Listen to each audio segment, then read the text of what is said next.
নমস্কার বন্ধুরা, অনুরাগের ছোঁয়া আজকের পর্বে আমরা শুরুতেই দেখতে পাবো যে অলি অসুস্থতার মধ্যে জুই জুই করে ডাকছে। তখন জুই অলির এই কথাটা শুনে জুই হাঁটতে হাঁটতে অলির কাছে গেল। তখন চারু জুইকে বলল, জুই তুমি চলে এলে, একা একা ভালো লাগছিল না বুঝি? কিন্তু জুই চারুকে কোনো উত্তর না দিয়ে অলির পাশে গিয়ে বসে পড়ল। এরপর জুই অলির মাথায় হাত বুলিয়ে দিল। আর এই দৃশ্যটা সূর্য এবং চারু দেখতেই থাকে। এরপর সূর্য অলির পাশে গিয়ে বলে, অলিমা একবার চোখটা খুলো, দেখো কে এসেছে তোমার সাথে দেখা করতে। তখন অলি বলছে, বাবা। এরপর সূর্য বলছে, এই তো মা, বাবা তোমার পাশেই আছে। কি হয়েছে মা বলো? এরপর জুই ছোটবেলার কথা ভাবতে থাকে যে সূর্য বলছিল রূপা এর বাবার সাথে কথা বলবে না, ঠিক আছে, কিন্তু বাবা তো কথা বলতে পারবে তাই না? আর মনে মনে জুই বলছে, আমার আর এই ডাকটা কখনো শোনা হবে না। কিন্তু বাবা সোনাকে অন্য নামে ডাকে কেন?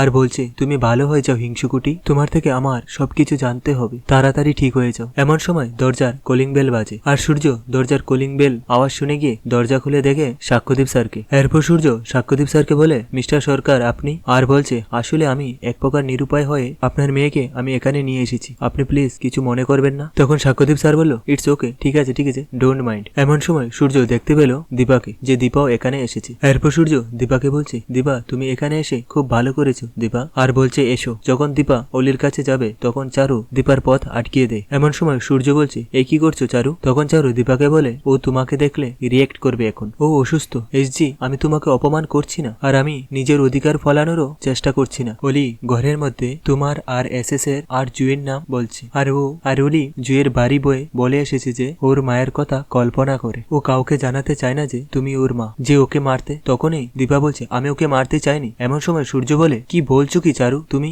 এরপর চারু বলে, এসজি আমি নিজের চোখে দেখলেও সেটা আমি কোনোদিন বিশ্বাস করতাম না, কিন্তু বিশ্বাস করো এই মুহূর্তে যদি অলি তোমায় দেখে তাহলে সর্বনাশ হয়ে যাবে। তখন দীপা বলে, আমি আমার মেয়েটাকে দেখতে এসেছি, আমি তোমাকে কথা দিচ্ছি আমি দূর থেকে ওকে দেখে চলে যাব চুপিসারে, আমি কোনো আওয়াজ করব না। এরপর সাক্ষ্যদীপ স্যার দীপাকে বলছে, মিসেস সেনগুপ্ত বলছি জুই কিন্তু খুবই সেন্সিটিভ, এটা একটু মাথায় রাখবেন প্লিজ। এরপর দীপা যখন অলির রুমে গেল তখন জুই তার মার আব্বা বুঝে বলে, কে? এরপর দীপা অলিকে দেখে কাঁদতে থাকে। আর দীপা যখন অলির পায়ে স্পর্শ করে তখন অলি মা বলে ডাকে। তখন জুই রুমের মধ্যে কে এসেছিল সেটা দেখার জন্য এগিয়ে আসে। তখন দীপা ওই জায়গা থেকে সরে যায়। তখন জুই বলছে, এই তো আমার মায়ের আঁচলের গন্ধ। আর বলছে, কে আছে এখানে? এমন সময় চারু জুইয়ের কাছে এসে বলে, জুই তুমি এত উতাবলা হয় না, আর জুড়ে কথা বলে অলি জেগে যাবে। আর এখানে তুমি আছো, আমি আছি, এসএস আছে, আর তোমার বাবা আছে, আর কেউ নেই। তখন জুই বলল, পাপা এসেছে? তখন সাক্ষ্যদীপ স্যার জুইয়ের পাশে গিয়ে বলল, হ্যাঁ বেটা, আমি তোমাকে বাড়ি নিয়ে যেতে এসেছি।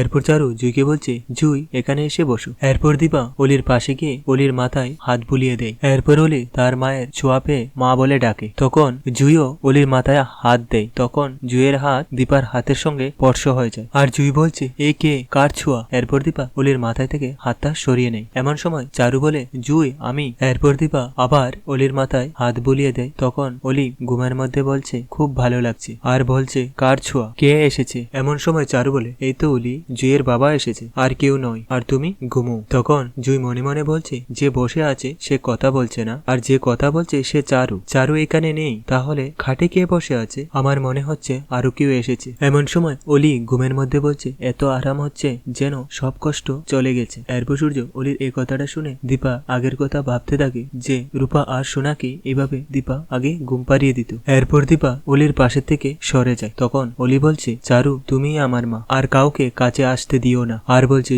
জুই আমাকে ছেড়ে যেও না। আর বলছে, বাবা তুমি চারুকে বিয়ে করো, দেরি করো না, ওদের কারোর কথা শুনো না, চারুকে বিয়ে করো। তখন দীপা অলির এই কথাটা শুনে রুম থেকে বেরিয়ে গেল। এরপর সাক্ষ্যদীপ স্যার জুইকে বলছে, জুই বেটা বাড়ি যাবে? তখন জুই বলল, একটু পরে, অলি ঘুমোক তারপর। এর অন্যদিকে দেখা যাচ্ছে দীপা রুম থেকে বেরিয়ে কাঁদতে থাকে। এমন সময় চারু দীপার কাছে এসে বলে, এসজি। তখন দীপা বলে, সোনার এই অবস্থা আমি আর থাকতে পারিনি, তুমি আমার মেয়েটাকে দেখে রেখো। তখন চারু বলছে, কিন্তু ওর তো তোমারই দরকার, তোমার ছোঁয়াতেই ও শান্তি পায়, তুমি দেখলে না এসজি? এরপর দীপা বলছে, কিন্তু সোনাকে, আমি তো সোনাকে একবারও সোনা বলে ডাকতে পারলাম না। তখন চারু বলছে, কাকা আর কাকিয়া এসেছিলেন, কাকাই তোমার কথা তুলেছিলেন, আর তারপর থেকে এই পরিস্থিতি শুরু হয়েছে। এরপর দীপা বলছে, চারু যে যাই বলুক তুমি অলিকে দেখে রেখো, ও বড় হবে আর তুমি ওকে দেখবে, আমি না। দেখো আজ তোমার ভরসাতেই আমি, আমার মেয়েটা আমাকে আর মনে রাখবে না, ও আমাকে ভুলে যাবে। এরপর চারু বলছে, আমার বরং উল্টোটাই মনে হয়, ও তোমাকেই মনে থাকবে, না পারবে আমার নাম করতে, না পাবে আমার মধ্যে তোমায় খুঁজে পাবে। এরপর দীপা বলছে এইভাবে বলো না চারু। এমন সময় সূর্য এসে বলে অলি একটু ঘুমিয়েছে। এরপর সূর্য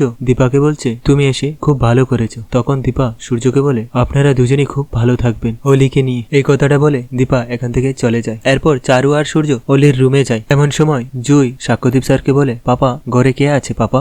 তখন সাক্ষ্যদীপ স্যার বলে কেন বলো তো? এরপর জুই বলছে আমাকে বলো না পাপা প্লিজ। তখন সাক্ষ্যদীপ স্যার বলে ছিল বলতে তুমি, আমি, চারু ম্যাম, ডক্টর সেনগুপ্ত আর অলি শুয়ে আছে। এরপর জুই বলছে না পাপা ঘরে আরো কেউ ছিল, আমি জানি সে কোনো কথা বলেনি, কে ছিল আমাকে বলো না। এমন সময় অলি ঘুমের মধ্যে মা বলে ডেকে উঠে। তখন জুই চুপ করে থাকে। তো বন্ধুরা আজকের পর্বটি এখানেই শেষ হলো। যদি ভিডিওটি ভালো লেগে থাকে তাহলে একটা লাইক করুন আর চ্যানেল নতুন হয়ে থাকলে সাবস্ক্রাইব করে দেবেন।